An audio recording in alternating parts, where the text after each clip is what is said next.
The truth is that you either are here to enlighten or discourage. The powerful and sadistic of this world have duped humanity.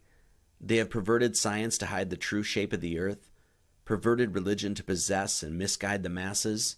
They have sold a prepackaged sack of lies deemed history, corrupted the secret orders intending to be custodians of light, destroyed the ways of the old world, buried the traditions, led inquisitions against purity and truth, indoctrinated the minds of youth by manipulating the educational system, poisoned the earth, poisoned the food, poisoned the sky, poisoned the water supply. Why? Why? Why? Why do they continue to do this? What lunacy, what insanity, what psychopathic drive do they have?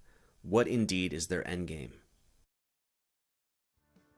Existence, at least as far as the drama of mankind is solely concerned, retains its chief functionality as the place where the essence of the Creator is continually regenerated into material form, expressly to undergo the process of karmic amendment.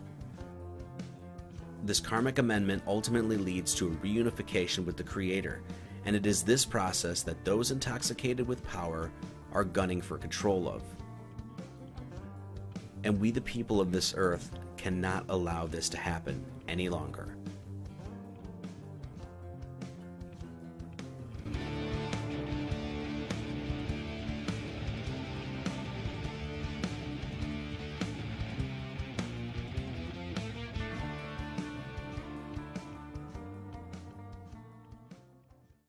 There is only one solution to our ills and our problems. There is only one remedy to our collective maladies. There is only one way out of this mess that we have found ourselves in, and that is to employ and utilize the all-powerful, all-embracing force of the Great Spirit. Unity. Now, does this mean that everyone is to get together and hold hands and sing Kumbaya, my lord? No, of course not. Individuality is celebrated within the grand universal artistic project, and voluntary separation or segregation socially, religiously, culturally is not necessarily something to be frowned upon. Unity does not in any way, shape, or form require any unwanted assimilation of ideas, beliefs, or peoples to be thrust upon the unwilling. Being solitary does not necessarily disavow unity. It simply can mean a separate but individual aspect of a greater whole. Unity is the most powerful force in the universe. There was that ant that stood up to me. Yeah, but we can forget about him. Yeah, it was just one ant. One ant. Yeah, you're right. It's just one ant. Yeah, boss, they're puny. Puny? Say, let's pretend this grain is a puny little ant. Did that hurt? Nope. Well, how about this one? Are you kidding? Well, how about this?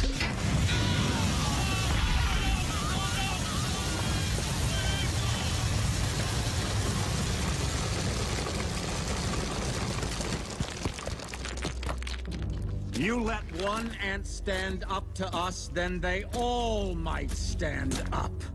Those puny little ants outnumber us 100 to 1.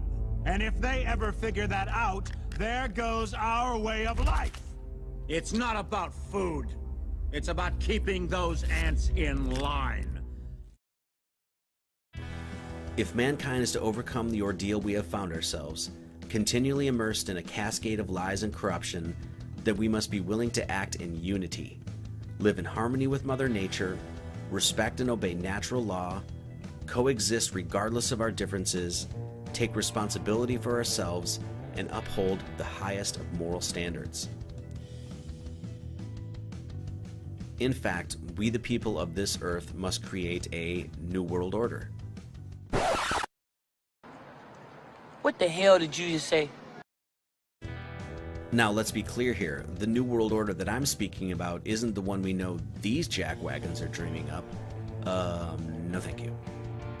There is only one world order that mankind must abide by, and that is the laws and orders put forth by Mother Nature herself. The laws of Mother Nature are, in fact, the authored laws of God.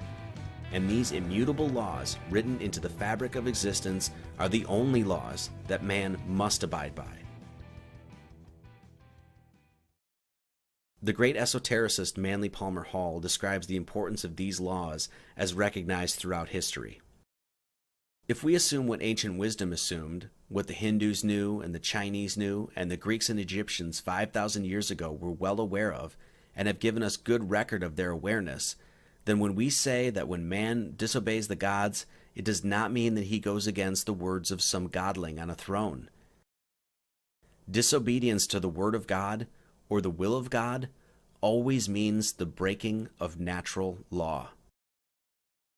That is what it has meant and will always mean. Therefore, an offense against natural law is an offense against God. The ancients were fully aware of this, that the laws of nature are the outflowing expressions of the will of the Creator. This was the belief of Pythagoras. This was the belief of Buddha. This is the great moral burden of the Institutes of Manu, that these great laws exist and will be obeyed.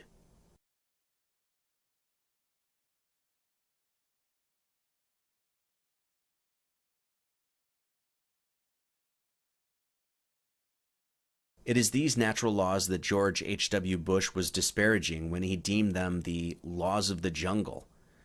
In replacement of these God-granted laws will be laws dreamed up by men who consciously decide to subvert the commandments of the Creator. The etymology of the word government has been well established, with govern meaning to control or steer, and ment derived from the Latin meaning mind. Therefore, a direct etymological deconstruction of the word government yields us the term mind control. It is thus no fault of reason or logic to deem the entirety of government to be, by very definition, a psyops, or a psychological operation. There is only one true authoritative force that man must abide by, and that is found within the natural forces that govern this world. This absolute truth has been no secret to countless native and aboriginal tribes across this sacred earth.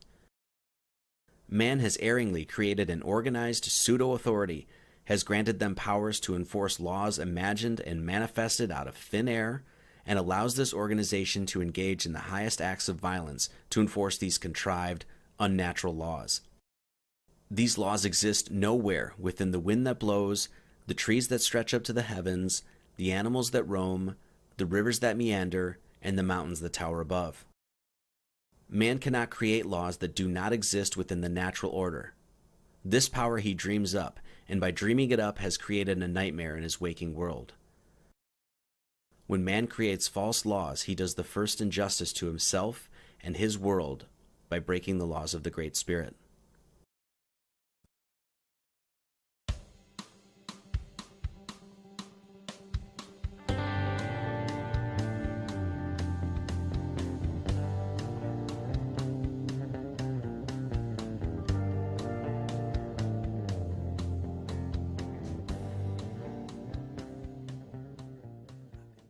Historically, it is well known that many religious leaders and governments have been harborers of knowledge and light while simultaneously dispersing lies, deception, and darkness to the masses. These acts continue today. It is from these acts, from taking potential beauty and kinetically energizing it negatively, is what directly creates the disharmony, dissonance, and conflict throughout mankind's current earthly challenge and situation. It is a sad and sobering fact that the impish dealers of corruption and deceit have long been at work looking to destroy what is beautiful and sacred, and unfortunately, these agents of malice are flourishing in our world today. The reunification of the peoples of this earth under a redeclaration of our God-given natural rights, independent from all assumed and imagined pseudo-authorities, is the first step in truly healing this earth and allowing our innate and ingrained freedom and divinity to flourish and thrive.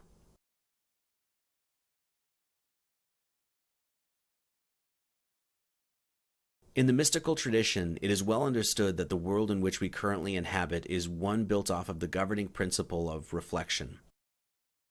Man in his elevated consciousness not only has the ability to reflect on the living world, navigating through its space three-dimensionally, but he is also given the gift to reflect contemplatively on that reflection. The symmetry and mirroring of our world gives us indications as to our role here, and even our language expresses these clues quite sublimely. To live is to experience evil. The lower dimension of the earthly, material experience is one steeped in the illusory separation from Source and the all-embracing love and wholeness of the Great Spirit.